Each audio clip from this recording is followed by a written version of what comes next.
Bien, este es básicamente el examen que ustedes resolvieron hace una semana, que correspondiente pues al segundo parcial de la temática de Excel. Acá vamos a ir viendo las diferentes hojas con algunas de las soluciones que se plantearon, y ahí van ustedes a ir precisamente encontrando, si se recuerdan, pues las que ustedes hicieron. Bien, cada hoja, como yo les dije en el examen, era independiente, o sea, traía su enunciado, pues ahí un enunciado, se hicieron algunas correcciones en la medida de lo posible, pero el enunciado nos decía lo que nosotros pedíamos en cada caso. En la primera, que era de formato, yo les ponía acá, de alguna manera, alguna indicación de lo que podían ustedes encontrar en la hoja. Y acá en la primera, pues pedía el formato. Decía básicamente, pues las partes A, B, C y D son de formato, de colores, de tamaños de letras, de centrados, de tipos en los tipos de datos que se manejan, que sean monedas, que sean fechas cortas, etcétera. O sea, era información de formato. Y la única que era, bueno, que era diferente, no diferente, sí de formato siempre, es cuando yo les pedía que, si ustedes fueran a imprimir esta tabla, les pedía que tuviera un encabezado con el nombre de la facultad a la izquierda y su nombre a la derecha. Además, un pie de página que muestre la fecha del día a la derecha. Entonces, si nosotros solventábamos este ejercicio, íbamos a encontrar algo parecido a esto. Y aquí aparece ya el encabezado centrado con letra 16, aparece el tipo de cuadriculado, cuando le decía el formato a la tabla, el tipo medio del color que corresponde, pues aquí está medio en dar formato como tabla, y buscábamos un amarillito que podía ser cualquiera de estos. Eso era básicamente. Luego les decía, si fuese imprimir esta tabla, entonces lo que se quería era que, si yo le doy aquí Control P para imprimir, que me apareciera aquí en la parte superior el nombre de la facultad, a la derecha el nombre mío, y abajo la fecha del día. En este caso, el día de hoy es 28 de octubre del 2020. Para ello, pues, nos vamos a la parte de la disposición de la página, y ahí encontramos las opciones de encabezado y pie de página. Aquí está, ¿eh? Acá encabezado y pie de página, pues, podemos personalizar el encabezado. O sea, podemos, dándole clic acá en esta parte, introducíamos pues el texto que aparecería a la izquierda, que es el nombre de la facultad, el texto que aparecería a la derecha, que es el nombre de ustedes en ese caso, y le damos a aceptar. Luego, para personalizar el pie de página, nos pedía que en la parte derecha apareciera no la fecha del 21 de octubre, que fue cuando hicieron el examen, sino que él da la opción acá de poder agregar pues la fecha. ¿Cuál fecha? La fecha del día que se abra la hoja. En este caso, si ustedes observaron, acá, cuando le doy clic a cada fecha, me inserta este ampersand entre el corchete fecha. Ella lo inserta cuando yo le doy clic acá. Entonces, si yo le doy a aceptar acá, cuando yo quiera imprimir este documento, va a llevar los elementos que ahí le he colocado. Nombre de la facultad a la izquierda, en el encabezado y a la derecha el nombre mío, y abajo la fecha de hoy, o sea, del día que se abre el documento. Ese era el primer ejercicio. Decirles pues que para cada uno de los ejercicios yo he hecho una tabla donde voy a calificarlos, y cada ejercicio con sus partes. En el caso es que tiene 4 partes, los voy calificando, y con la ponderación de cada ejercicio al final pues vamos a tener una nota. O sea, de cada uno de los ejercicios, todos los ítems que le solicitaban, las ponderaciones, y hasta el final tenemos la nota final. Nota final calculada acá en base a una fórmula de Excel. Ese es el primer ejercicio. De los que he calificado, pues creo que han tenido problemas pues en lo del encabezado nada más, o en lo de la fecha nada más. El ejercicio número 2. El ejercicio número 2 nos daba una tabla que la corregimos en el examen, que era el informe de salario. Y aparecían los salarios de 4 vendedores de enero a mayo. Y una tabla, pues, que nos daba el ejercicio. Y nos pedían que determináramos en 4 cosas. Primero, en unas celdas aparte, cuál era el máximo y el mínimo salario de todo. Que determináramos el promedio de los salarios por mes, o sea, por mes acá al final, el promedio de estos, ¿ah? Por mes el promedio de estos, por mes el promedio de este, y así todo. Y el total de salarios a lo largo de 5 meses. Acá, la suma de los salarios a lo largo de 5 meses. Entonces, resolviendo el ejercicio, pues teníamos algo parecido a esto. Acá teníamos los máximos y los mínimos, utilizando la función max, para max de todo el rango. De todo el rango nos daba el salario máximo. Y el mínimo, igual, utilizando la función min, de mínimo, de todo el rango, ¿va? De todo el rango que tiene los datos de salario. Podían ustedes ya haber formateado todo el grupo de datos como moneda, porque estamos hablando de moneda, y el original no tenía ningún formato, ustedes lo ven acá, pero ya poner el formato adecuado en este. Luego decía, determine los promedios de los salarios por mes. Entonces acá era la función promedio de la columna correspondiente. Y en cada una, pues copiar y pegar a cada uno, nos daba los promedios de cada uno. Y el total de salarios a lo largo de 5 meses. Entonces acá, en este caso, era la suma. O sea, el total de salarios 5 meses acá, acá, acá y acá. Luego dice, elabora 2 gráficos con los datos proporcionados. Uno de columnas para el salario de Girafales durante los 5 meses. Entonces escogíamos la columna esta, que tiene los meses. Luego, con control, pues, escogíamos Girafales y lo barríamos para todo el rango. Y luego nos íbamos a insertar acá, insertar gráficos.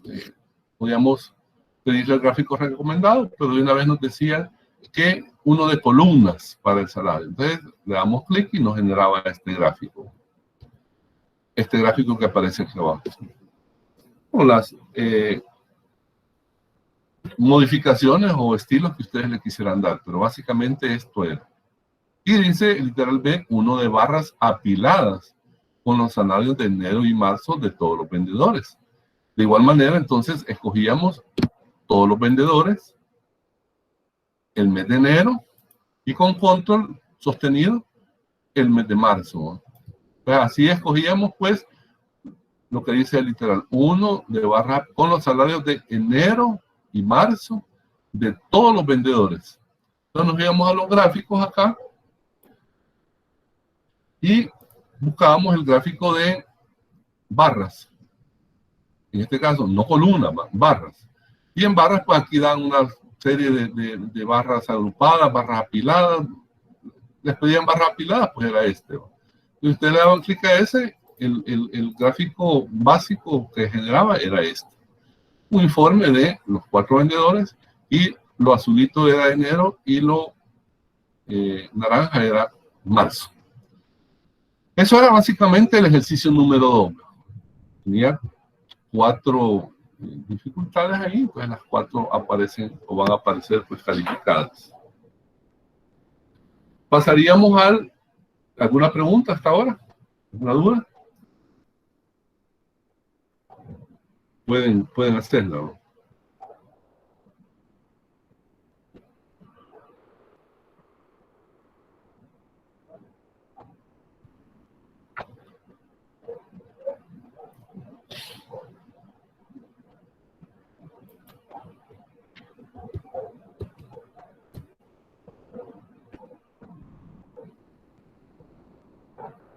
¿Alguna pregunta, repito?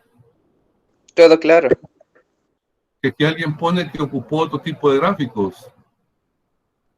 Pimentel. La verdad es que tipos de gráficos hay varios ahí en Excel, pero en específico se les solicitaba el tipo que ahí aparece, ¿no? Entonces esa era parte de que ustedes supieran escoger y identificar cuál era. Bien, entonces decíamos, pasaríamos al ejercicio 3, que era una tabla Una tabla que tenía varias personas con su fecha de una empresa, con su fecha de ingreso, el municipio del cual provienen, el tipo de actividad que desarrollan, cuánto les pagan por hora, cuántas horas laboraban por día, o sea, las horas laboradas por día, cuántos días trabajaron, cuántos días laboraron. Y aparecían una serie de columnas en blanco. Y los detalles de los cálculos, en base a eso, pues era lo que ustedes iban a contestar. Para empezar, lo primero que les pedían es que entre las columnas, entre esta columna, fecha de ingreso y municipio, decía que insertaran una columna y que le pusieran antigüedad y calcularan al día de hoy, o sea, al día en ese caso, al día que ustedes lo hicieron, el tiempo de trabajo en la empresa de cada trabajador. Obviamente, el tiempo va a ser en años, ¿va? Algunos preguntó y sí, yo le dije, debe ser en años.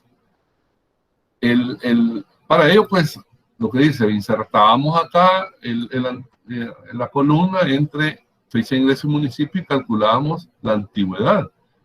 Para calcular la antigüedad, pues, vimos específicamente este caso en una clase, nada más que ahí calculábamos la edad, ¿va? Pero es exactamente lo mismo. Lo mismo que hicimos ahí para edad, es acá para antigüedad. ¿Por qué? Porque vamos a tomar la fecha de hoy menos la fecha de ingreso. Para ello, la fórmula o la función que vamos a utilizar es esta. La fecha de hoy, que la define la función hoy, paréntesis de apertura, paréntesis de cierre, menos el valor de la fecha de ingreso. Y si lo dejamos así, nos dan días, ¿va? Entonces, como queremos años, dividido entre 365. Si lo hacemos de esa manera y lo pegamos para todos, pues ahí tendríamos entonces la antigüedad para cada uno de los trabajadores. Era la parte 1. Luego nos pedían que determináramos el sueldo. El sueldo, y solo si ha trabajado horas en exceso a 8 diarias, estas se van a pagar a unos 75. Entonces acá podía ser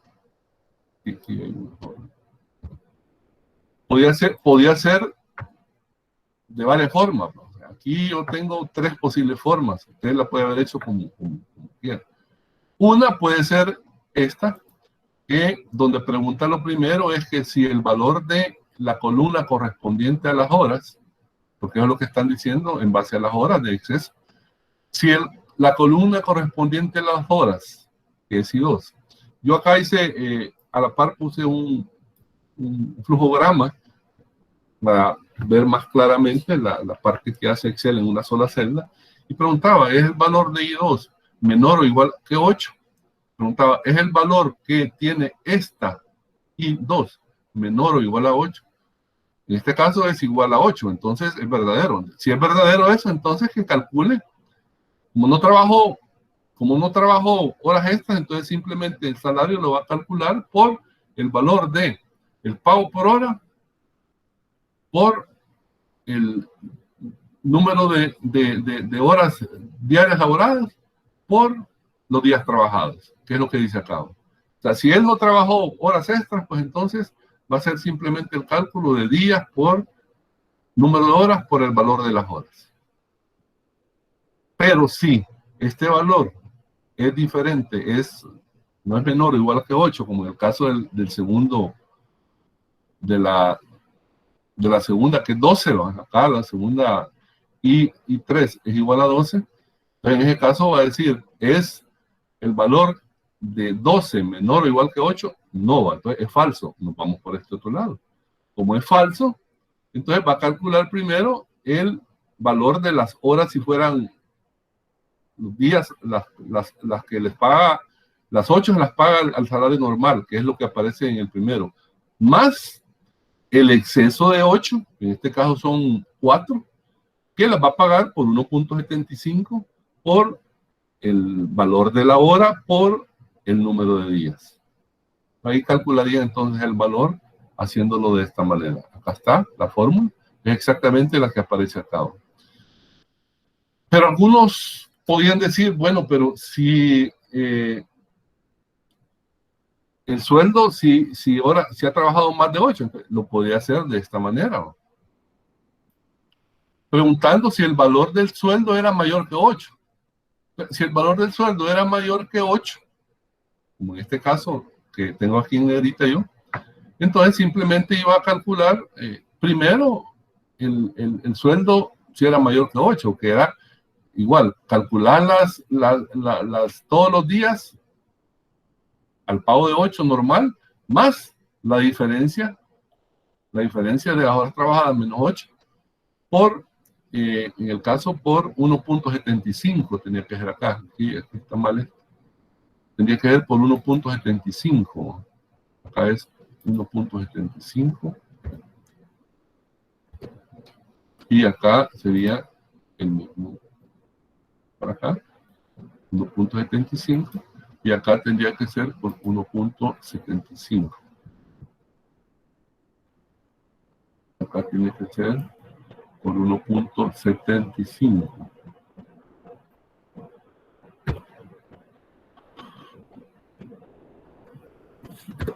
Entonces esa sería la otra forma. Uno preguntando si era menor o igual a 8, como está en el flujograma, y la otra preguntando si era mayor que 8. De las dos formas se llegaba al mismo resultado.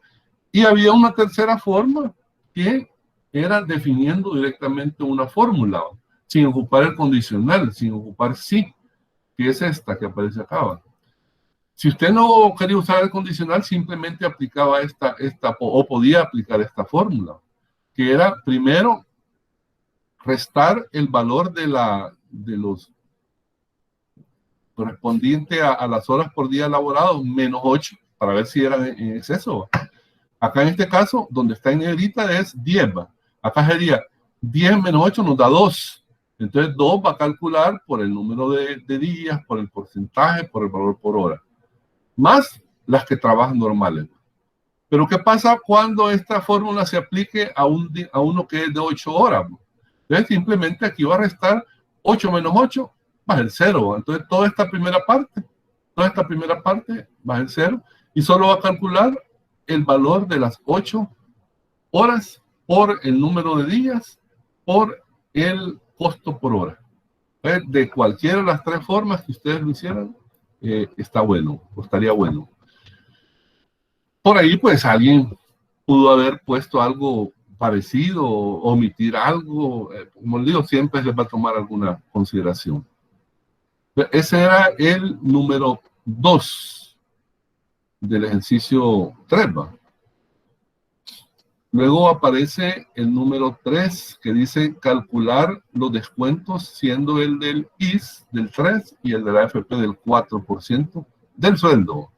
Pues acá en la columna correspondiente, pues simplemente calculábamos el valor de la celda correspondiente al sueldo por el porcentaje, puesto de esta manera o puesto como 3%, daría lo mismo, y luego lo copiamos a todas las celdas.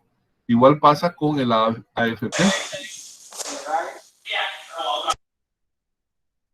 Con el AFP, el valor de la celda que contiene sueldo por el porcentaje que se lo definía acá, que es el 4%. Y luego, simplemente copiar para todas las demás. Ahí tendríamos entonces el sueldo. El descuento del IS y algunos, por ahí he visto un par, acá esto lo pusieron con signo negativo porque eran descuentos. O sea, acá antes de la fórmula le pusieron el signo menos. No importa siempre y cuando al momento de operarlos tengan en cuenta eso. El momento de operarlos ya les voy a decir cómo. Pero en este caso, pues ahí tenemos los dos descuentos, IS y AFP. Y nos decía el numeral 4 que el trabajador tendrá una unificación si es de los municipios de fuera de Santa Ana, del 10% de su sueldo, calcular. Entonces, todos aquellos que no son de Santa Ana, aparecen. Todos estos deben de tener un salario, una bonificación, perdón, del 10%. Entonces, para ello, ocupamos pues el condicional, ¿va? O podemos ocupar el condicional. Podemos ocupar el condicional. Y decir que si el valor de la celda donde tiene los municipios, que es F, si el valor de F2 es diferente de, este es el símbolo diferente de, entre comillas, Santa Ana, entonces, punto y coma, que aplique a el salario, que es K, el 10%. Y si no, que sea 0. Si no, es porque no es de Santana. Perdón, porque es de Santana. En este caso, entonces, para todos los primeros los calcula y para los de Santana es 0. De igual manera, si ustedes no querían usar el condicional, de esa manera podían hacerlo de esta manera. Que si el valor de F3 era igual a Santa Ana, entonces que sea 0 la unificación, punto y coma. Y si no, que sea 0.1, el 10%. Es la misma, nada más que poniéndole valores acá. Aquí ya no necesitamos ponerle valores porque sabemos que si esto no se cumple, 0. Entonces, esa sería la unificación que corresponde al numeral 4. Y en el numeral 5 me pedían el salario neto. Bueno, el salario neto, obviamente, cuando a mí me pagan, tengo un sueldo base, me descuentan el seguro, me descuentan el AFP, y si hay bonificaciones, me la suman. Entonces sería acá, de que el valor del salario menos los dos descuentos más la bonificación que está en N. Si yo aquí he ocupado signo menos, aquí todo lo voy a sumar, porque aquí me va a dar menos esto y menos esto, entonces todo lo voy a sumar. Pero esta es la fórmula base para después copiarla y pegarla a todas las celdas. Y por último me decía que, dada la tabla como estaba, si ustedes ven acá, yo lo dejé de esta manera, aquí aparece desordenada la numeración, pero no aparece como en el ejercicio, que es del 1 al 16, no que aparece 14, 4, lo dejé de esa manera para que se pudiera visualizar de que aquí ha pasado algo. Lo que ha pasado simplemente es que en el numeral 6 nos dicen ordenar la lista por municipio y por sección en ambos casos de forma ascendente. Entonces, cuando yo quiero hacer en la pestaña inicio, en la opción ordenar y filtrar, acá me da un orden personalizado, tal como lo vimos en los ejercicios que resolvimos. Si yo aplico orden personalizado, me va a dar una ventana de diálogo. En esa ventana de diálogo, pues, hago lo que me piden ahí. Primero dice por municipio, el valor de la celda, en orden ascendente, ambos en forma ascendente, de A a la Z. Y luego por sección, que es, en este caso, si esto no estuviera, no estarían ordenados bueno, aquí lo mantiene, ya las tiene ordenadas. Ese sería el número 6. El número 6, ordenar lista de municipios por sección y municipio, ambos en forma ascendente. Vamos con el número 4. El número 4 nos daba una base de datos como con más de 50, aproximadamente 50 registros, ¿no? Y con varios datos, ¿no? Aparecían nombre, apellido, sexo, DNI, estado civil, deporte, sueldo, fecha de ingreso, número de hijos, profesión. Ya teníamos varias información ahí. Y de eso nos pedían, pues, algunos datos que los reflejáramos en esta tablita que estaba a la par.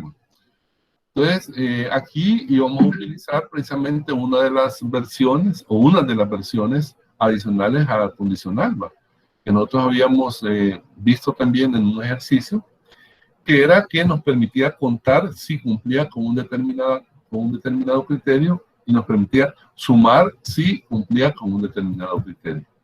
¿Ya? Entonces, esas expresiones son las que nos iban a servir para poder hacer efectivo la solución de este ejercicio. Acá aparece entonces ya el ejercicio resuelto, Y si nos ubicamos en la celda correspondiente acá, de natación, dice, va a contar contar punto sí, en el rango que va de F9, que va del primero acá, hasta F66, que es el último, F66, que va a contar. Va a contar aquellos que cumplen con este criterio. ¿Cuál es el criterio? L10. Dije, ¿qué dice L10? L10 es natación. Entonces, va a contar todos aquellos que sean natación. Algunos lo pudieron haber hecho, en lugar de poner acá la celda L10, pudieron haber puesto igual a natación, ¿va? O sea, igual, por ejemplo, en lugar de L10, poner esto igual a natación.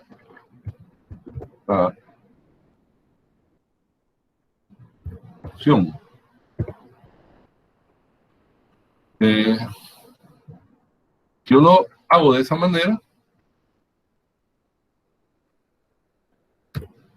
El mismo 23. El riesgo que se corre acá es si yo me equivoco. Yo le pongo natación sin acento, por ejemplo. O como por ahí un ejercicio que pusieron algunas de estas expresiones, pero en plural, ¿va? O sea, casados, por ejemplo, acá.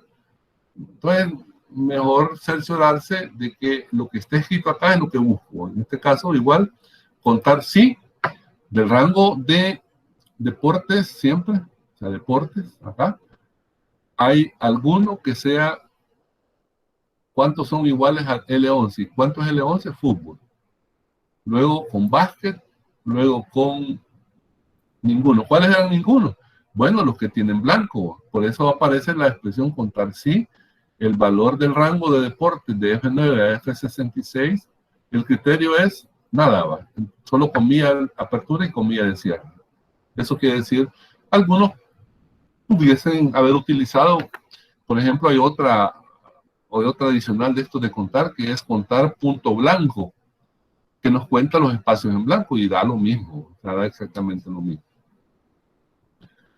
Luego nos preguntaban que cuántos empleados fueron contratados antes del 1 de enero del 2008. Pues, igual va. Contar sí del rango de, en este caso, de H, que corresponde a la fecha de ingreso, contar en el rango que va de todas las fechas, aquellas que sean menores que el 1 de enero del 2008. Entonces ejecutamos y nos da 31. ¿Cuántos empleados no son economistas? Bueno, igual, ahora contar sí del rango de profesiones de J9 a J. Aquellos que son diferentes a economista, que es 41. Y acá había una que dice cuántos hombres no hacen deporte, o sea, cuántos hombres que aparecen en la columna C no hacen deportes que aparecen en la columna en la columna F. Entonces teníamos ahí un conjunto de condiciones, no era solo un rango, sino que teníamos dos rangos.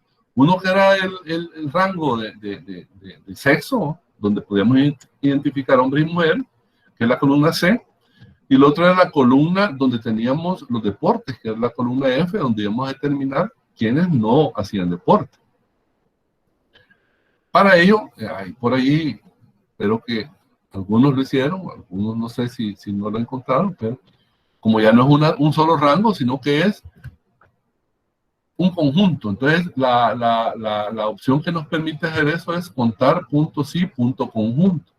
Y ahí definimos los dos, en este caso, o tantos conjuntos como sean. En este caso, el primer conjunto era de C2 a C66, corresponde al sexo. Y preguntamos, ¿quiénes de ese conjunto son hombres? Pero también queremos saber quiénes del conjunto de F9 a F66 no tienen ningún deporte. Entonces, combinando las dos, nos da el valor del 5. Solo 5 son los que aparecen en blanco. Algunos, no muchos, pero si algunos ponían, agarraron la tabla y se pusieron a contarlos así va, moviéndose a lo largo de la tabla, 1, 2, 3, 4, 5, 6, 7, 8, etc. Y contaban y tenían acá, cuando yo ponía el clic acá, me daba exactamente un número. O sea, habían puesto el número. Luego traíamos acá sumar sí, va. Sumar sí, de nuevo, primero el rango, luego el criterio y después el rango a sumar. En este caso, si eran mujeres, primero si era masculino, primero sumar sí de este rango, de donde aparece el sexo, aquellos que coinciden que sean iguales a M. ¿Qué es lo que va a hacer con ellos? Pues sumar sus sueldos. Lo mismo para el caso de las mujeres. Y finalmente, pues ponía el promedio. Y de nuevo ahí teníamos también promedio sí, donde promedio sí, de nuevo, de un determinado rango, el criterio y qué es lo que va a promediar. En este caso nos decían que promediáramos cuántos hijos tienen por estado civil. Entonces, el primer rango era el de el estado civil, ¿verdad? Todo desde 9 hasta el 66. Luego el criterio era este, ¿verdad? Que fueran casados. Entonces, por eso aparece el E21. Y finalmente, el rango que se va a promediar, que es el número de hijos, que es de I9 hasta I66. Y acá algunos le daban decimal, ¿va? Pero no sé si por ahí alguien me preguntó, yo le dije que necesitaba números enteros para el valor de los hijos, del promedio de hijos, por estado civil. Entonces ahí teníamos el número... Ingeniero, ¿sí? ¿Y si se dejó con decimales está mal o lo tomaría bueno? Porque yo lo dejé con 2.8. Sí, yo he visto varios que aquí aparecen 2.9. Yo no se los he tomado, porque si yo no lo hubiera mencionado en el examen, como sea, pero les mencioné que debía ser entero, pero no se los he tomado malo, les he tomado pues una ponderación del valor, porque el cálculo o la aplicación de la función está bien, entonces lo que tiene es la representación, cómo lo han representado, pero el cálculo está bien, ¿ok? Gracias. Bueno, y tenemos el último, el ejercicio 5. El ejercicio 5 es el que nos daban una tabla y nos pedían que en una hoja nueva creáramos una tabla dinámica que mostrara el total del sueldo y el total de hijos por estado civil, agrupados por sexo. Y que creáramos un gráfico circular dinámico que muestre el promedio del sueldo. Para insertar una tabla dinámica, pues habíamos ya mencionado que nos ubicamos en un dato dentro de la tabla y luego nos vamos a insertar, le damos tabla dinámica, ahí nos va a preguntar dónde la queremos, en una hoja nueva. Si le damos a aceptar, pues ahí nos va a aparecer. Entonces, en este caso, si ustedes lo hacían adecuadamente, pues acá aparecía ya, como dice, una tabla dinámica que muestra el total del sueldo y el total de hijos por estado civil agrupados por sexo, que aparecen agrupados por estado civil, casados, divorciados, solteros y agrupados por sexo. Acá aparecía el sueldo, como dice aquí, el total de sueldo, y aparece también el total de hijos. Este sería la tabla dinámica. Y también nos pedían el gráfico circular dinámico que mostrara el promedio de sueldo según la profesión que aparecía. Las profesiones, el formato pueden ustedes haberlo variado, pero una cosa sí es importante acá mencionar, ¿no? Cuando yo creo una tabla dinámica y un gráfico dinámico, van a ver lo que sucede cuando yo me ubico dentro de la tabla. ¿Qué sucede cuando yo me ubico dentro de la tabla? ¿Qué es lo que ha pasado? ¿Qué pasó ahí? Me voy a ubicar fuera. Acá estoy fuera pero si yo me ubico dentro de la tabla, ¿qué pasa? Lo que pasa es que aparece automáticamente pues el área de trabajo para yo modificar el gráfico, porque es dinámico. Lo mismo sucede si yo me ubico acá dentro del gráfico dinámico. Si me ubico dentro del gráfico dinámico, me aparece acá la forma en la cual yo he creado este gráfico, que es, bueno, de hecho acá el gráfico inicialmente se crea en formato de barra, y ahí lo podemos cambiar a formato circular. Pero lo que quiero decirles con esto es que he visto varios ejercicios resueltos que me aparece una tabla y me aparece un gráfico. Pero cuando yo le doy clic sobre la tabla, no me genera esto. Pues yo no sé de dónde salió ese gráfico dinámico, si fue un copia y pega o qué va. O cuando yo me ubico sobre, sobre el gráfico y yo le doy así, me aparece automáticamente, porque de ahí es donde se ha creado. Pero si yo me ubico sobre este, ya hice yo la prueba. Si yo copio esto, copio acá nada más la tabla, me le llevo una hoja y la pego, ahí se va a ver exactamente la tabla. Pero si yo le doy clic sobre ella, no me va a aparecer ningún digamos, ningún auxiliar para tratar de modificar los campos. Entonces, ojo, porque, repito, he visto varios de esa manera. Yo no quiero decir que si los han copiado, alguien les pegó el grito y se los mandó o qué, y simplemente lo anexaron. Pero sí, no basta, como digo, basta con ubicarse sobre la tabla o sobre el gráfico y así ver de que en ambos casos tiene que aparecer precisamente acá el valor de este cuadro anexo para poder realmente entender que se ha creado. Bueno, de hecho, hay algunos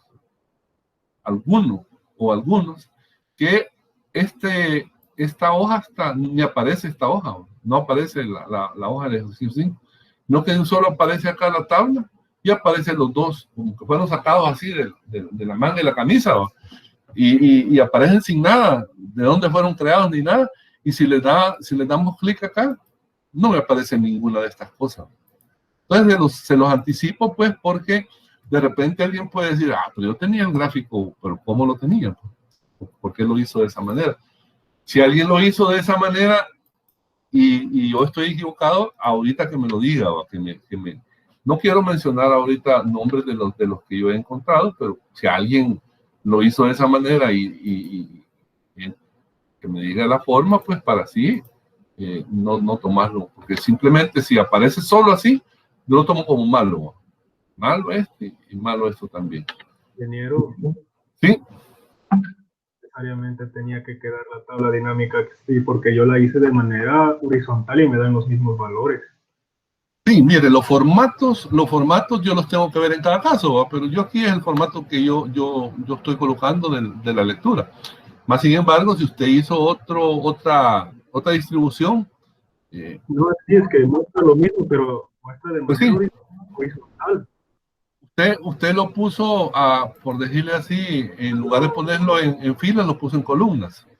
Quiero ver, lo puse en... Sí, en columnas. Sí, en ese caso yo lo voy a tomar bien, ¿va? Si lo ha creado. Como repito, ahorita quizá me estoy enfocando más en los casos en que aparecen de la nada, ¿va? Que aparecen por arte de magia estos dos cuadros ahí, ¿va? Y no se sabe ni de dónde provienen, ni se pueden modificar, pues que es lo más importante, ¿va? Porque acuérdense ustedes que una de las virtudes de una tabla dinámica es que yo acá le quito número de hijos, por ejemplo, acá, y ya la tabla se modifica, pues, y en lugar de número de hijos le pongo, qué sé yo, profesión. Entonces, ya aquí me cuentan las profesiones. O sea, esa es la gracia de una tabla dinámica, ¿va? De que pueda dinámicamente modificarse. Pero como les digo, en esos casos aparece así, ¿va? El gráfico igual, ¿va? El gráfico, yo acá lo tengo por profesión, pero igual yo no lo quiero por profesión, se los quito y le digo por estado civil. Entonces ya me aparecen por estado civil. O sea, dinámicamente, pues ya no tengo que estar haciendo de nuevo todo, sino que, pero en esos casos, sí, lamentablemente, no aparece nada. Entonces yo, como les digo, en ese caso, pues, sí va a quedar ese ejercicio, pues, sin calificar, aunque aparentemente sea un gráfico como este, aparentemente sea una tabla dinámica como esta. Yo tengo una pregunta. Sí, dígame. Yo esa la tabla dinámica y el gráfico lo hice en dos hojas distintas. Correcto, no hay problema. Yo lo he puesto aquí en una sola para no estar moviéndome, pero sí, no hay problema. No hay problema. Siempre y cuando tenga su fuente, sí, dígame. Yo tengo una duda. En el caso que está hablando de de que aparece los campos de la gráfica, va, donde se puede modificar el gráfico o la tabla. Yo en mi caso los desactivé. Ahí en analizar, en herramientas de gráfico, aparece la opción analizar y ahí aparece la opción mostrar. Y ahí te deja lista de campos. Si la desactiva, no aparece. Bueno, Exacto. Eso es lo mismo, pasó conmigo. es una explicación bien acertada. ¿Va? Si acá donde dice mostrar o ocultar lista de campos y no aparece, esa es la explicación que yo esperaba. Pero nadie decía nada. ¿Va? Por eso, si no me decían nada, pues simplemente lo iba a los que me aparezcan así. Simplemente yo voy a hacer eso. Simplemente voy a entrar acá en la parte del análisis y ahí voy a ver si está realmente desactivado eso. No hay problema. ¿Va? Bien, esa es la respuesta que yo esperaba, pero no habían llegado ahí. ¿Va? Repito, voy a yo a entrar acá y si esto está desactivado, pues lo voy a activar y vamos a ver si es cierto. ¿Estamos? Entonces, ese sería más o menos hacia grandes rasgos, de una manera bastante rápida, pues el desarrollo del parcial correspondiente a Excel. Como les decía hace un momento, pues vamos entonces a iniciar una introducción ahorita. Tengo otra duda. Sí, dígame. Con el ejercicio 3, a la hora de la fecha de la antigüedad, yo ocupé otra fórmula. Ajá. ¿Cuál fórmula ocupó? Igual a texto. Y la fórmula, la función, perdón. Función igual texto. Y le dio el dato correcto. Sí, solo en el primer año que me dio una diferencia de un año, pero ya las demás sí están correctas. Dígamela acá, la vamos a hacer pues en vivo, para que veamos. Igual a texto. Sería 42. ¿Igual? A 42. Igual a texto. Entre paréntesis, hoy. Cierre paréntesis. Menos la de 3.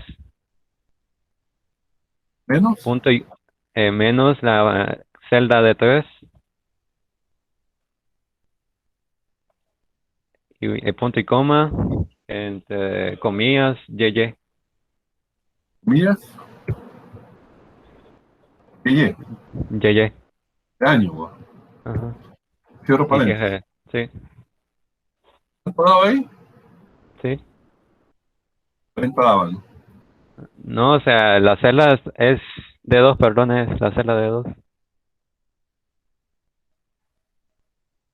¿Verdad? Me equivoqué en la celda. 41. Bueno, perfecto. Perfecto, lo vamos a poner acá incluso con negrita para poderlo ver. ¿Está bien? No hay problema.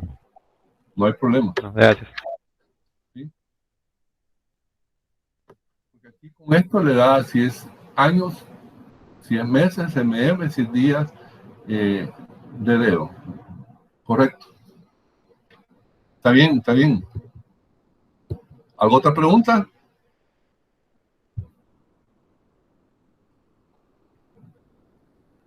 Bueno, las que han hecho ya más o menos se han respondido, las que veo acá en el chat.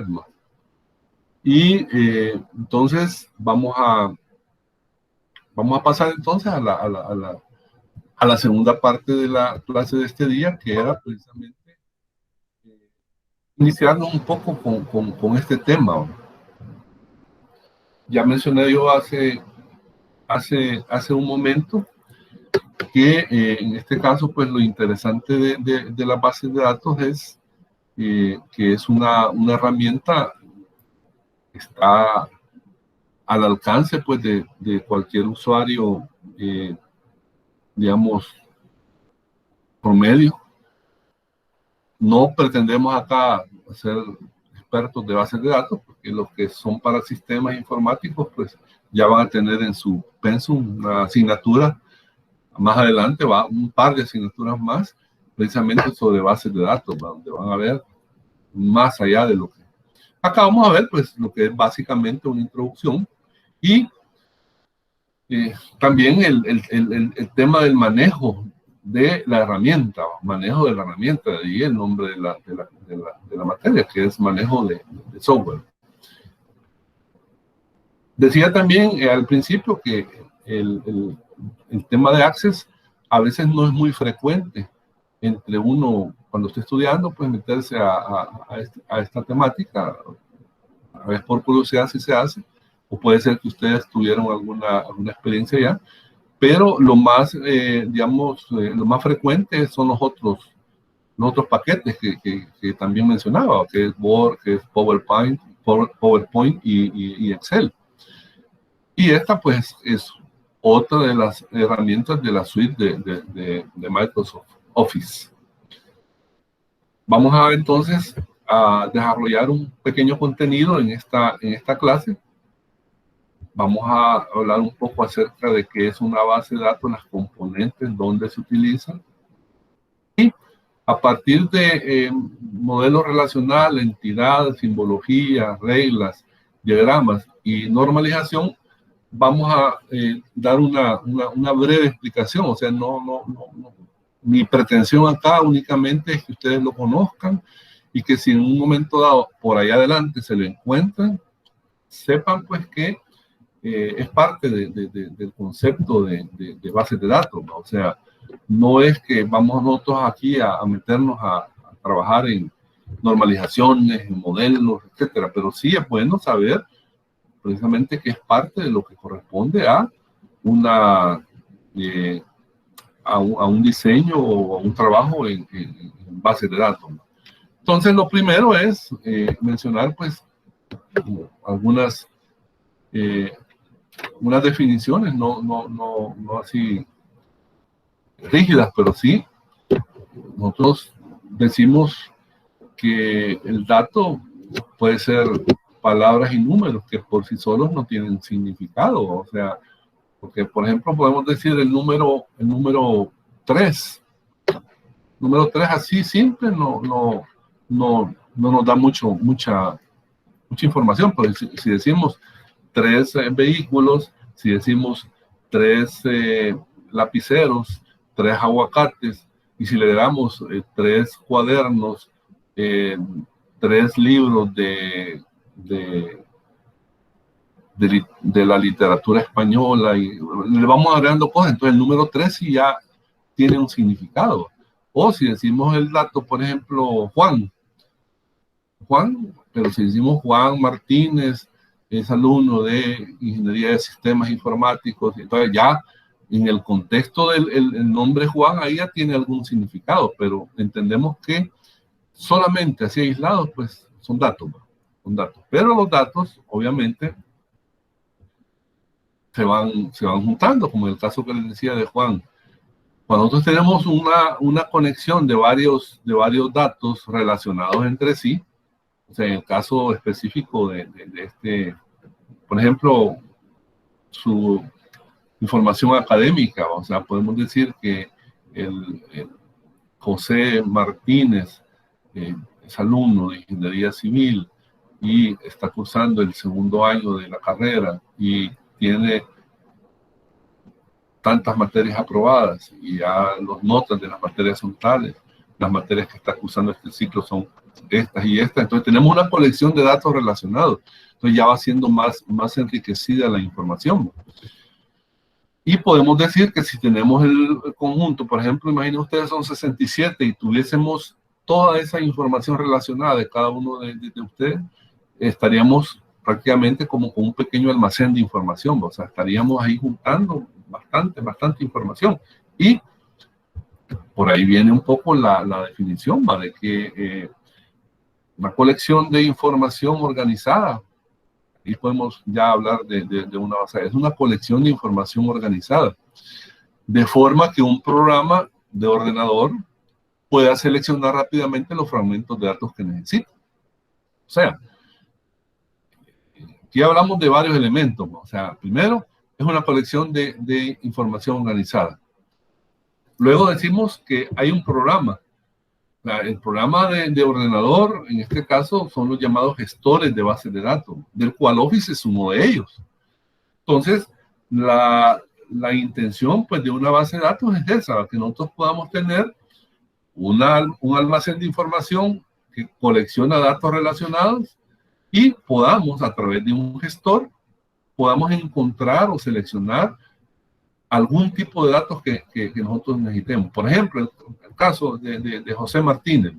Si queremos saber, por ejemplo, de José Martínez, qué materia está cursando este ciclo, qué materia está cursando este ciclo, no tenemos que poner toda la información de él, sino que por medio del programa de este gestor, podemos identificar y pedir específicamente esta información. Entonces, eso es lo que nosotros vamos a ir entendiendo como una base de datos, base de esa colección de información y esa posibilidad que tenemos de poderla buscar, encontrar y seleccionar aquellos datos que pueden estarnos interesando. La forma tradicional de organizar las bases de datos va a ser a través de estos tres elementos, llamados campos, registros y archivos. A través de campos, registros y archivos, entendiendo entonces cada uno de ellos. El campo es, venimos ahorita de ver en Excel tablas que corresponden a pequeñas bases de datos. Y en las tablas hemos visto, ahí veíamos las diferentes columnas, y cada columna tenía un tipo de específico de datos. Por ejemplo, cuando veníamos sueldo, hacia abajo verticalmente, todos los datos que aparecen ahí eran de sueldo. Entonces, en Excel les llamamos columnas. Acá en Access, a esos elementos así columnares se les llaman campos. Y de igual manera, cada uno tiene un tipo específico de información que puede almacenarlo. Y luego tenemos el registro. En Excel le llamamos filas. Allá le llamamos filas y acá le llamamos registro. O sea, el registro viene a ser la colección de datos iguales o de diferentes tipos que están relacionados. O sea, allá veíamos, por ejemplo, veamos la base de datos acá. Decíamos que el González Cecilia tiene esta fecha de ingreso, tiene estos años desde Chalchuapa en ventas, le pagan esto, le vi toda esta información a lo largo de la línea que corresponde a ella, está relacionada y corresponde a ella. Entonces eso es precisamente un registro. Es la colección de datos iguales o diferentes tipos que están relacionados. O sea, por ejemplo, el caso que veíamos acá de Cecilia. Cecilia no es del Congo, porque es de Chalchuapa, o sea, tiene la relación de su municipio y corresponde exactamente a la persona, en este caso, que estamos identificando. Y el archivo viene a ser la colección de registros relacionados. O sea, cuando nosotros tenemos todo el grupo de registros, a eso se le llama un archivo. Acordémonos que un registro lleva inmersos los campos. Por ejemplo, aquí habla de un ejemplo que es, a lo mejor para ustedes ya no tiene tanta vigencia, porque ya creo que ni las han visto, las guías de teléfono, aquellos mamotretos así, que eran unos librotes así, las páginas amarillas, que eran básicamente un listado. Era un listado que contenía tres campos básicos: nombre, dirección y número de teléfono. Entonces, ahí teníamos básicamente un archivo porque teníamos registrados los nombres de las personas, las direcciones de las personas y los números de teléfono. Y para cada nombre correspondía una dirección y correspondía un número. Entonces, ahí teníamos prácticamente una base de datos de guía telefónica.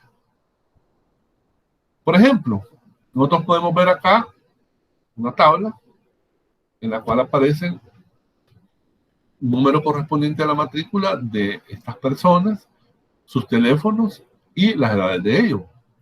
Entonces acá tenemos, verticalmente tenemos los campos, aquí tenemos 1, 2, 3, 4 campos y tenemos 1, 2, 3 registros. O sea, los registros son los datos correspondientes a cada uno de los que aquí aparecen. Y a todo el conjunto de registros le llamamos archivo. Esto es el lenguaje más o menos que se utiliza en bases de datos para que nosotros contextualicemos ahí y sepamos de qué nos están hablando. Puede ser que nosotros tengamos esta es una tablita, tengamos otra tabla que corresponda también a una materia que es física 1, que corresponde en este caso a Juan, porque es el número 1, y que tiene un promedio de 9.5. O sea, una tabla que está identificando las notas de diferentes matrículas de diferentes alumnos en las materias que están llevando. Ya tenemos una tabla, tenemos dos tablas. A ese conjunto es lo que nosotros llamamos una base de datos. O sea, una base de datos, el requisito indispensable que tenga, que debe tener, es que tenga al menos una tabla. Nosotros podemos tener una base de datos con una tabla. No es lo ideal. O sea, no es lo recomendable. Porque la verdad que hay a veces tanta información que en una sola tabla no se puede tener todo lo que nosotros quisiéramos. Entonces se va a necesitar tener varias tablas. Acá en el tema de bases de datos, bien usado el principio maquiavélico aquel de divide y vencerás, ¿no?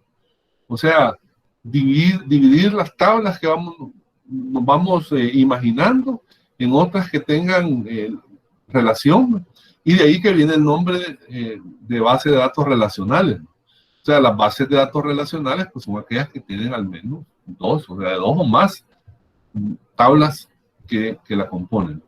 Entonces, el conjunto de tablas que nosotros vamos a estar utilizando o vamos a estar diseñando, llenando con datos y después trabajando con ellas, es lo que nosotros conocemos como una base de datos. ¿Dónde nosotros utilizamos la base de datos? Bueno, aquí ya la pregunta se tenía que plantear al revés, ¿va? O sea, ¿dónde no se utilizan en la actualidad las bases de datos? O sea, la verdad es que conforme el desarrollo tecnológico se ha ido dando, se han ido creando necesidades y se ha ido viendo la versatilidad que se tiene cuando la información que manejan se hace a través de bases de datos, a través de gestores de bases de datos. De ahí que, por ejemplo, obviamente nosotros en un hospital es indispensable manejar datos no solo del paciente, datos de los doctores, datos de las especialidades, datos si nos vamos a una base de datos más fuerte de un hospital, tendríamos que llevar ahí una tabla, por ejemplo, de enfermeras, una tabla de horarios, una tabla de espacio que tiene el hospital, porque todo eso, en un momento dado, la base de datos lo pueden necesitar, ¿no? Hoy con este tema del COVID, que tanto, bueno, ¿cuántos especialistas hay? ¿Cuántas camas hay disponibles? ¿Cuántos pacientes hay? O sea, eso no se puede estar sacando así, como diríamos, a mano. Lo que hay que hacerlo a través de una base de datos, de un gestor de bases de datos. Bueno, instituciones educativas, llamémosle ahí UES, o Facultad Multidisciplinaria de Occidente. Ustedes, pues, como parte de esa información académica, y nosotros y todos los actores que trabajamos ahí, pues somos parte precisamente de una base de datos, porque ustedes al momento de inscribirse, pues definen datos personales, nombre, apellido, dirección, teléfono, edad, fecha de nacimiento, sexo, todo lo que les piden. Pero al momento ya de empezar a inscribir materias, pues hay una tabla por ahí que tiene los nombres de las materias, hay otra tabla que tiene los nombres de las carreras, hay otra tabla que tiene los nombres de los docentes, los nombres de los prerequisitos, y ahí se va complicando en la medida que le queremos ir sacando información a lo que estamos manejando, porque si solo tuviésemos los datos, por ejemplo, de información académica de los nombres de los alumnos, no tendríamos mucha información, pero en una base de datos académica, por ejemplo, hay una cantidad tremenda de información que se puede depositar en tablas, ¿no? O sea, de repente esto, como les digo, antes de que se utilizaran bases de datos, nosotros llegamos a una dependencia, llámese el departamento de ingeniería, ¿no? Y necesitamos una información de Juan Pérez. Venía la secretaria o el oficinista que estuviese y se iba a los archiveros y a empezar a buscar la ficha de Juan Pérez. Y si alguien, el que las organizó, las tenía bien organizadas, pues la hallaba con cierta facilidad. Luego, después de Juan Pérez, empezar a ver en el folder qué datos querían, si querían el número de carrera, entonces ya las apuntaban en un papelito, si querían las apuntaban en otro papelito, ya cuando tenía todo, se iba a la máquina de escribir a sacar la información. La actualidad no. Un gestor le permite hacer a través de del mismo gestor todas las búsquedas y la información que quiere estar ubicando. Una oficina de turismo, por poner ejemplos, hacer reservas de tour y hoteles, aeropuertos, no se diga, pues, o sea, cuando usted va a hacer cuando usted va a viajar, pues si quiere saber horarios de llegadas, para precios, para establecer, pues, día y hora de salida, ahí la base de datos es la que se luce, ¿no? ¿Cuántos no hemos entrado en internet para definir algún tipo de operación? ¿Ve? Y ahí nos están pidiendo fechas y plazos. Bueno, los teléfonos móviles. Yo creo que más de algunos de ustedes hace unos meses se vieron varios casos acá de delitos que se identificaron o se le pudo dar rastreo precisamente a la persona a través de los datos de movimiento. O sea, todas estas antenas que vemos a lo largo de la carretera, pues cuando nosotros vamos moviéndonos, vamos cayendo, por decir la palabra cayendo, vamos cayendo en ellas, ¿no? Y ahí nos van registrando en una base de datos entre qué horas y qué horas estuvimos en el rango de que esa antena cubre. Salimos del rango, nos agarra otra, y ahí, entonces, después tenemos la base de datos del movimiento que hemos tenido a través del dispositivo móvil que andamos. Entonces, eso, ¿qué utilizan ahí? Bases de datos. En las redes sociales, bueno, ustedes entraron, por ejemplo, cuando ingresaron a Schoology, tuvieron que hacer un registro. En el registro pusieron su nombre, apellido, correo, password, y eso fue a caer a una base de datos.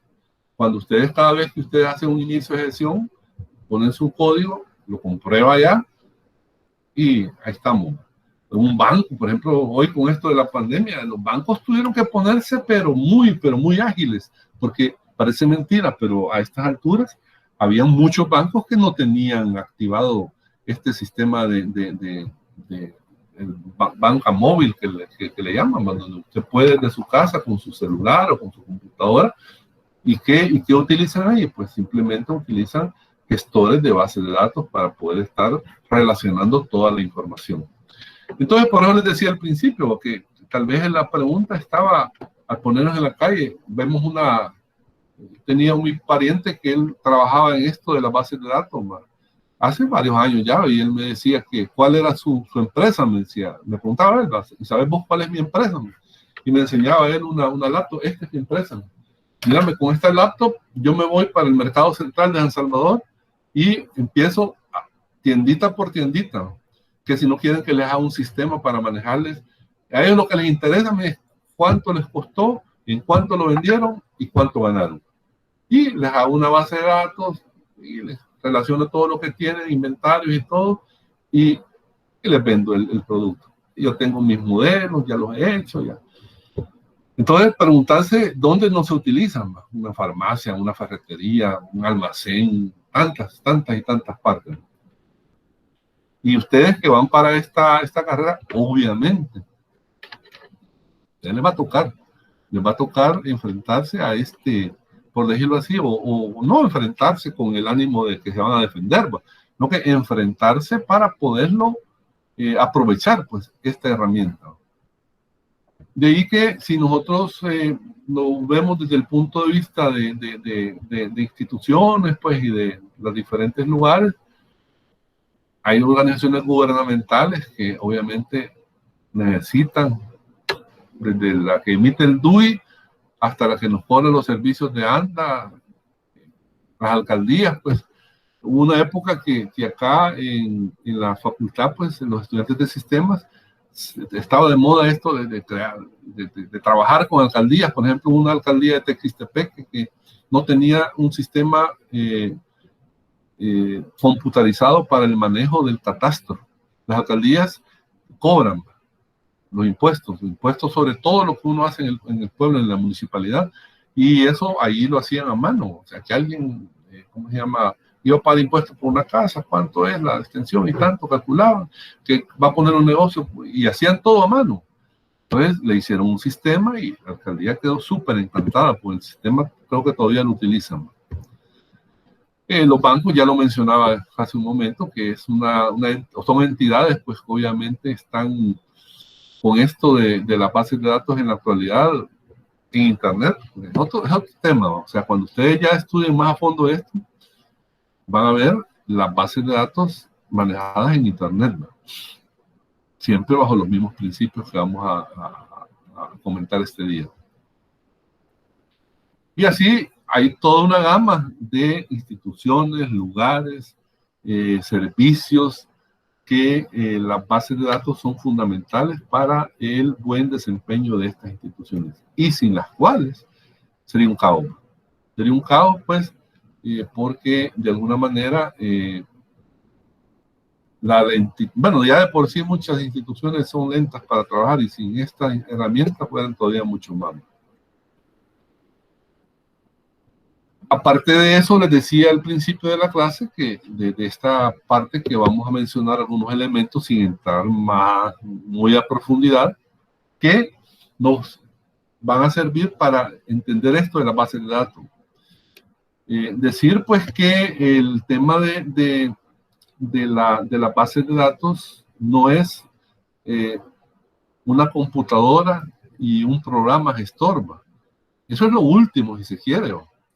Porque, como en todo, para poder hacer una base de datos muy eficiente, muy exacta, muy precisa en todo lo que ella va a hacer, se tiene que hacer un trabajo previo de, llamémosle carpintería, o nosotros le llamaríamos aquí trabajo de oficina. Si no es que tenemos que también conocer, hacer una investigación de cuál es el procedimiento de la empresa para poder programar después esos procedimientos. Entonces, una de las maneras que nosotros tenemos para precisamente ir preparando ese modelo es lo que conocemos como el conjunto de ideas lógicas utilizadas para representar la estructura de la base de datos. O sea, el modelo es eso.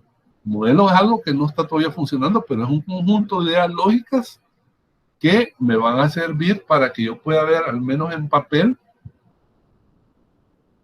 cuál va a ser. Es como, yo lo comparo como cuando ustedes van con un arquitecto o un ingeniero y les dice, mire, este es el plano, esta es la estructura, este es el plano de la casa. Y usted empieza a ver ahí, así en principio, pues, en el papel, ve los pasillos, ve los cuartos, y usted dice, bueno, este pasillo conecta con este cuarto, ¿y por qué no mejor lo conectamos acá? O esta habitación, y le va viendo, va dando como algún tipo de opinión en relación a la estructura que le han presentado. Entonces, ese es el modelo inicial, ¿no? O sea, debe ser un conjunto de ideas. Obviamente, para esto, muchos de las bases de datos son equipos de trabajo que van aportando, van haciendo precisamente este ejercicio y van preparando un documento que muchas veces tienen o inician con esto del modelo relacional, ¿no? Porque, ¿qué es un modelo relacional? Es el que nos permite visualizar esa estructura que mencionamos en la parte de arriba y cuáles son las relaciones entre los datos que estamos manejando. Eso es un modelo relacional. El modelo relacional es el que nos permite formar, primeramente estructurar, ¿verdad? Darle forma y luego construir. O sea, primero vamos la palabra modelar tiene esas dos connotaciones, ¿verdad? Que nos da la formación y la construcción. Entonces, eso se persigue con este modelo relacional. Y para ello, una de las herramientas de ese modelo relacional son los diagramas de entidad-relación. Los diagramas de entidad-relación no son más que herramientas, es una herramienta que nos permite modelar nuestra base de datos y poderla analizar. O sea, empezamos con ideas lógicas, luego vamos a plantear el modelo relacional y le vamos a dar forma a ese modelo relacional a través de un diagrama, los conocidos como diagramas de entidad-relación. Esos diagramas son los que plasman precisamente cómo se vería o cuál sería la lógica de funcionamiento de nuestra base de datos. la simbología básica de estos modelos de entidad-relación es la que vamos a ver a continuación y lo que significa cada uno de ellos. O sea, por ejemplo, vamos a ver un rectangulito y eso nos va a representar una entidad. ¿Qué es una entidad o qué vamos a entender nosotros por una entidad? Es un objeto concreto o abstracto que figura en nuestra base de datos. Por ejemplo, alumno, un objeto concreto. Cliente es un objeto concreto. Empresa también, pero puede ser, por ejemplo, matrícula. Matrícula no es un objeto, es abstracto, pero sí es una entidad y podemos también representarla y se va a representar a través de un rectángulo. Luego el rombo. El rombo nos va a servir para identificar cuál es la relación que existe entre las entidades que hemos definido. Recuerden que esto nosotros lo vamos definiendo, o sea, nosotros vamos aquí, por lo que decía al principio, si nosotros conocemos cómo funciona, sabemos cómo procede, entonces podemos ir haciendo esto, podemos ir estableciendo relaciones. Y este tipo de relación, en la teoría de bases de datos, le llaman mapeo o también le llaman cardinalidad. Cuando les hablan ustedes de cardinalidad o les hablan de mapeo, les están hablando de cuál es la relación que hay entre las entidades de una base de datos. También tenemos líneas que simple y sencillamente son líneas que nos permiten establecer unión entre entidades. Aparece el símbolo ese de la elipse, donde nosotros colocamos los atributos. Atributos son aquellas características que todas las entidades van a tener. Por ejemplo, un alumno va a tener nombre, va a tener edad, va a tener fecha de nacimiento, un alumno. A un cliente va a tener también nombre, va a tener alguna identificación, etc. Entonces, son las características que van definiendo a cada una de las entidades. También, dentro de esos atributos hay dos que son bien claves. Uno que le llaman el atributo principal o clave primaria y que tiene que ser único en toda la información que manejemos. Y toda entidad debe tener la suya. O sea, debe ser un atributo que es único. En nuestro caso, si fuésemos a hablar de una base de datos académica, por ejemplo, y quisiéramos definir un atributo único para la entidad alumno, ustedes, ¿cuál creen ustedes que podría ser la clave primaria para la entidad alumno, por ejemplo? ¿Podría ser el nombre del alumno? ¿Podría ser la carrera? Tal vez el carnet. Obviamente, el carnet cumple, ¿va? Porque el carnet es único. Y todo alumno debe tener uno. Entonces, ahí estamos, ¿va? O sea, es clave, ¿va? O sea, entender, pues, que una clave primaria o clave principal siempre va a ser única y la entidad debe tenerla. O sea, en el caso de ustedes, digamos, alumnos.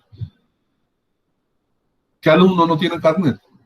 Ninguno, porque no estuviera matriculado, no tuviera registro. Entonces, tienen todos carnet. Y es único, sí, ¿va? Para cada alumno dentro de la universidad, dentro de la facultad, dentro de la carrera, no se repiten los dos. Entonces, esa es la clave principal. Ese es el atributo principal que en este caso tenemos. Y hay atributos foráneos que casi siempre se van a necesitar para cuando nosotros vamos a hacer una relación entre dos entidades, siempre vamos a tener que estar relacionando un campo de una, para poder hacer una relación entre dos entidades, siempre vamos a tener que establecer un atributo de una en la otra. Ahora vamos a ver ahorita un ejemplo. Decía, tenemos ahí una imagen, ¿va? Tenemos ahí una imagen de un auto. Entonces podemos definir esta entidad como automóvil. Esa es la entidad. ¿Qué atributos le podemos identificar a esta entidad? ¿Alguien me menciona? ¿Alguien? ¿Qué atributos le podemos asignar a esta entidad? La El modelo marca, podría ser. La marca, el color, color, ¿qué otra cosa? la velocidad. ¿Año? Bueno, podría ser la velocidad. La El serie. modelo. ¿Ah? El precio. El precio, vemos que es un vehículo no muy baratiero, se ve que es algo tipo deportivo. Entonces, todos esos que ustedes han mencionado son potenciales atributos que podemos estar definiendo al momento de tener esta entidad. Y de esa manera funciona. O sea, cuando usted define una entidad, empieza, llamémosle, no necesariamente así lluvia de ideas, pero sí hay cosas que son obvias. ¿va? Por ejemplo, un alumno, obvio, tiene nombre. ¿va? Y así vamos a ir descubriendo cuáles son los atributos que nosotros queremos registrar de esa entidad. Y de esa manera ir construyendo, porque con estos, después lo vamos a ver traducido. Una entidad va a ser una tabla y los atributos van a ser los campos que nosotros vamos a manejar. O sea, ¿qué campos queremos registrar en la tabla alumnos? Ahorita llamémosle entidad y llamémosle atributo. Entonces, la cardinalidad les decía que no es más que la relación que hay entre entidades. Y a este tipo de relación en base de datos es de 3 tipos. Hay 3 tipos de cardinalidades, que es cuando se relaciona una entidad de uno a uno, una con una nada más, una con varias y varias con varias, muchas con muchos. Eso es la forma en la cual se relacionan las entidades. Puede ser de una a una, puede ser de una entidad a muchas entidades, o puede ser de muchas entidades a muchas entidades. Una de las más comunes podría ser las 2 primeras. Ahí lo vamos a ver. Y eso lo vamos a tener que ir descubriendo en la medida que sepamos de qué se trata lo que estamos programando. Por ejemplo, en este caso, vamos a hablar de lo que es reglas de negocio. En bases de datos, hasta cierto punto, teóricamente, le vamos a llamar acá, viene a ser las reglas de negocio como el enunciado del problema. Cuando usted le da un problema de física, ¿va? Le dan el enunciado, o cuando usted le da un problema de matemáticas, le dan el enunciado, y usted lo va a resolver. Entonces, acá en base de datos, al menos si esto es un ejemplo teórico, las reglas de negocio van a ser prácticamente la que nos va a permitir conocer las políticas, normas, operaciones, definiciones y restricciones que va a tener nuestra base de datos. O sea, ¿qué es lo que quieren? Pues, así resumidas palabras. Claro, estas reglas de negocio puede ser, como en este caso, que se las den así. Pero en la realidad, las reglas de negocio las va a ir conociendo usted cuando esté en el campo. O sea, esté conociendo cuáles son las normas, cuáles son las operaciones, cuáles son las definiciones, y luego ir construyendo. En este caso nos dicen, queremos, en base a estas reglas de negocio, hacer un modelo relacional. Y nos dicen que es una universidad que desea tener una base de datos que almacene los datos principales de un alumno, como son la carrera que estudia, las materias que cursa, los profesores que imparten las clases. De igual manera, se desea llevar un registro de las materias que imparte cada profesor. Es lo que quieren. Entonces viene usted y empieza a identificar ahí, va. Dice, bueno, aquí me están hablando de alumnos, 1. Me están hablando de carreras, 2. De materias, 3. Y ahí tiene usted, así en principio podemos decir cuatro entidades. En base a esas 4 entidades podría empezar a dibujar lo que podría ser su esquema, su diagrama de entidad-relación. Y nos podría ir quedando más o menos de esta manera, ¿va? En base a eso decimos, hemos identificado que hay una entidad llamada materia, una entidad llamada alumno, una entidad llamada carrera y una entidad llamada profesor. Como mencionamos en la simbología, cada entidad dibujada en un rectángulo, al interior de un rectángulo. Entonces, lo que seguía allá era que a cada entidad le definíamos los atributos. Pues vamos a definir los atributos. La clave principal del alumno puede ser la matrícula o, en este caso, el carnet. Bueno, también podemos tener el nombre, los créditos o las unidades valorativas de la materia. Del alumno, pues, también su carnet, el nombre del alumno, la edad del alumno, el sexo del alumno y el ciclo del alumno. De la carrera, hay una clave de cada una de las carreras, pues, así como para las materias, ¿no? El nombre de la carrera, la duración de la carrera. Para el profesor va a tener una clave que puede ser el número de carnet que tenemos nosotros, el nombre del profesor, la dirección del profesor y el teléfono para controlarlo, pues si es que no llega.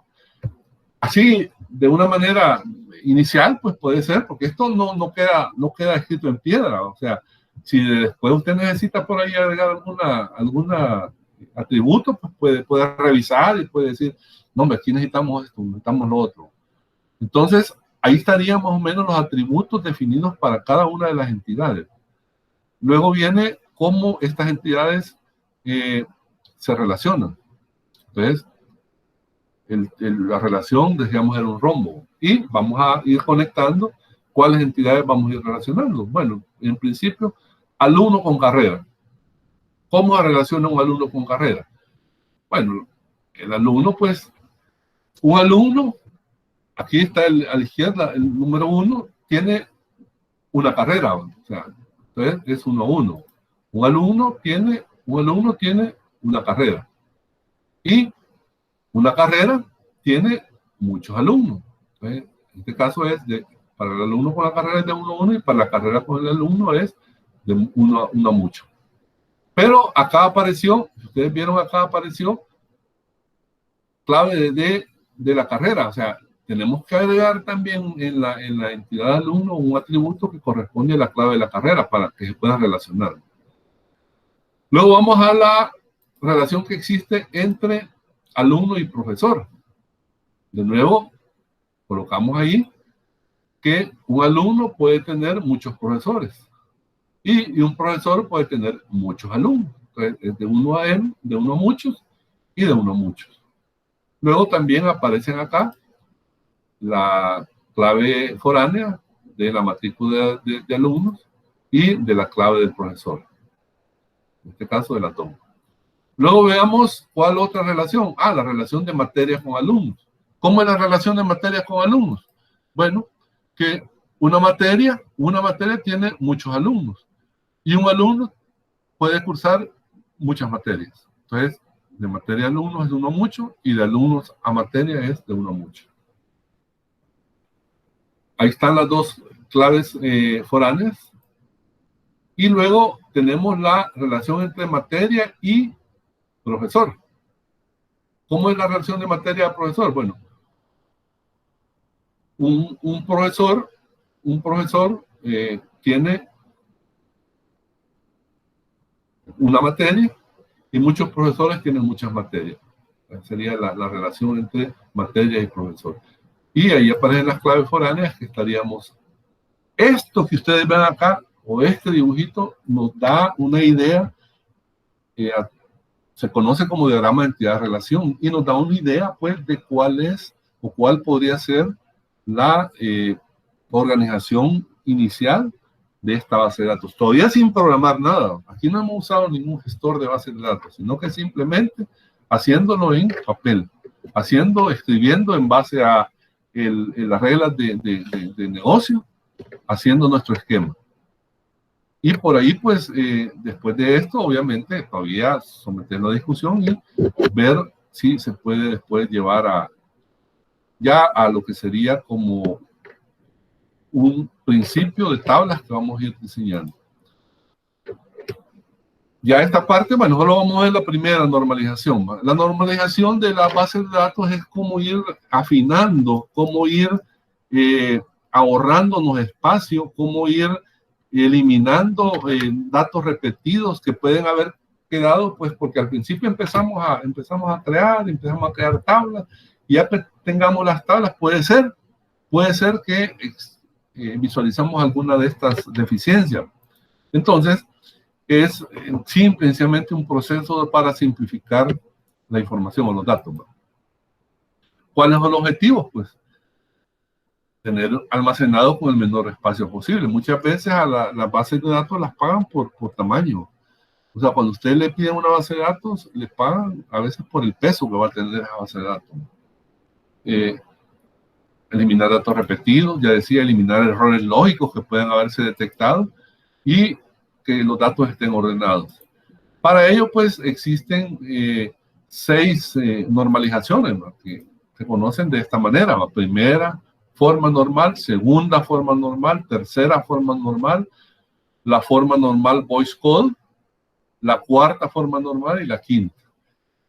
Ustedes vean ya en profundidad base de datos, pues van a ver ustedes que van a quedar entre las tres primeras y a lo mejor alguna de ellas, ¿verdad? Pero en este caso solo las vamos a mencionar, pero con el objetivo siempre de que la simplificación debe darse sin que haya pérdida de información. Es base, es clave. No podemos estar en función de simplificar, perdiendo información.